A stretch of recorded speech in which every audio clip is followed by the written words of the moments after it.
Other Brahmo leaders. Gradually, other Brahmo leaders began to feel Sri Ramakrishna's influence. But they were by no means uncritical admirers of the Master. They particularly disapproved of his ascetic renunciation and condemnation of woman and gold. They measured him according to their own ideals of the householder's life. Some could not understand his samadhi and described it as a nervous malady. Yet, they could not resist his magnetic personality. Among the Brahmo leaders who knew the Master closely were Pratap Chandra Mazumdar, Vijay Krishna Goswami, Trailokyanath Sanyal, and Shivanath Shastri. Shivanath one day was greatly impressed by the Master's utter simplicity and abhorrence of praise. He was seated with Sri Ramakrishna in the latter's room when several rich men of Calcutta arrived. The Master left the room for a few minutes. In the meantime, Hriday, his nephew, began to describe his samadhi to the visitors. The last few words caught the Master's ear as he entered the room. He said to Hriday, "What a mean-spirited fellow you must be to extol me thus before these rich men. You have seen their costly apparel and their gold watches and chains, and your object is to get from them as much money as you can. What do I care about what they think of me?" Turning to the gentleman, "No, my friends, what he has told you about me is not true. It was not love of God that made me absorbed in God and indifferent to external life. I became positively insane for some time. The sadhus who frequented this temple told me to practice many things. I tried to follow them, and the consequence of that was that my austerities drove me to insanity." This is a quotation from one of Shivanath's book. He took the Master's words literally and failed to see their real import.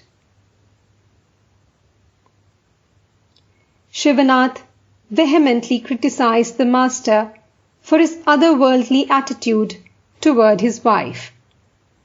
He writes, "Ramakrishna was practically separated from his wife, who lived in her village home. One day, when I was complaining to some friends about the virtual widowhood of his wife, he drew me to one side and whispered in my ear, 'Why do you complain? It is no longer possible. It is all dead and gone.' Another day, as I was inveighing against this part of his teaching and also declaring that our program of work in the Brahmo Samaj includes women, that ours is a social and domestic religion, and that we want to give education and social liberty to women, the saint became very much excited, as was his way when anything against his settled conviction was asserted. a trait we so much liked in him, and exclaimed, "Go, thou fool, go, and perish in the pit that your women will dig for you." Then he glared at me and said, "What does a gardener do with a young plant? Does he not surround it with a fence to protect it from goats and cattle? And when the young plant has grown up into a tree and it can no longer be injured by cattle, does he not remove the fence and let the tree grow freely?" I replied, "Yes, that is the custom with gardeners." Then he remarked, "Do the same in your spiritual life. Become strong. Be full grown. Then you may seek them." To which I replied, "I don't agree with you in your thinking that women's work is like that of cattle, destructive. They are our associates and helpers in our spiritual struggles and social progress." A view with which he could not agree, and he marked his dissent by shaking his head. Then, referring to the lateness of the hour, he jocularly remarked, "It is time for you to depart. Take care. Do not be late. Otherwise, your woman will not admit you into her room." This evoked a hearty laughter. Pratap Chandra Majumdar, the right-hand man of Keshav and an accomplished Brahmo preacher in Europe and America, bitterly criticized Sri Ramakrishna's use of uncultured language and also his austere attitude toward his wife. But he could not escape the spell of the master's personality. In the course of an article about Sri Ramakrishna, Pratap wrote in the Theistic Quarterly Review, "What is there in common between him and me? I, a Europeanized, civilized, self-centered, semi-skeptical, so-called educated reasoner, and he, a poor, illiterate, unpolished, half-idolatrous, friendless Hindu devotee? Why should I sit long hours to attend to him? I, who have listened to Disraeli and Fawcett, Stanley and Max Muller, and a whole host of European scholars and divines. And it is not I only, but dozens like me, who do the same. He worships Shiva. He worships Kali. He worships Rama. He worships Krishna and is a confirmed advocate of Vedantic doctrines. He is an idolater, yet is a faithful and most devoted meditator on the perfections of the one formless, absolute, infinite deity. His religion is ecstasy. His worship means transcendental insight. His whole nature burns day and night with the permanent fire and fever of a strange faith and feeling. So long as he is spared to us, gladly shall we sit at his feet to learn from him the sublime precepts of purity, unworldliness, spirituality, and inebriation in the love of God.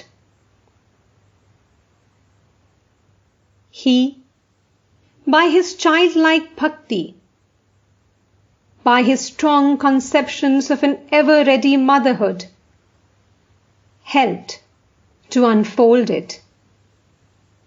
That is, God as our mother,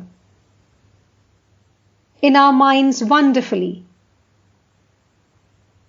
By associating with him, we learnt to realize better the divine attributes as scattered over the 330 million of deities of mythological India, the gods of the Puranas.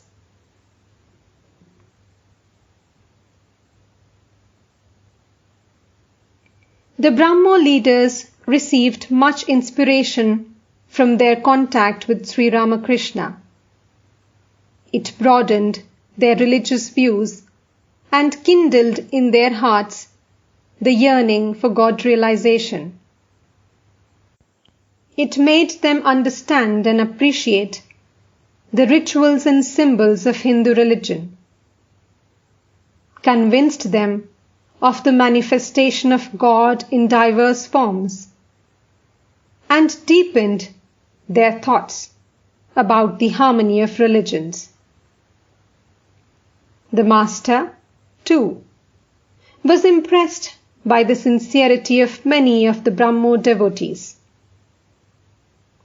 He told them about his own realizations and explained to them the essence of his teachings, such as the necessity of renunciation, sincerity in the pursuit of one's own course of discipline, faith in God, the performance of one's duties without thought of results, and discrimination between the real and the unreal.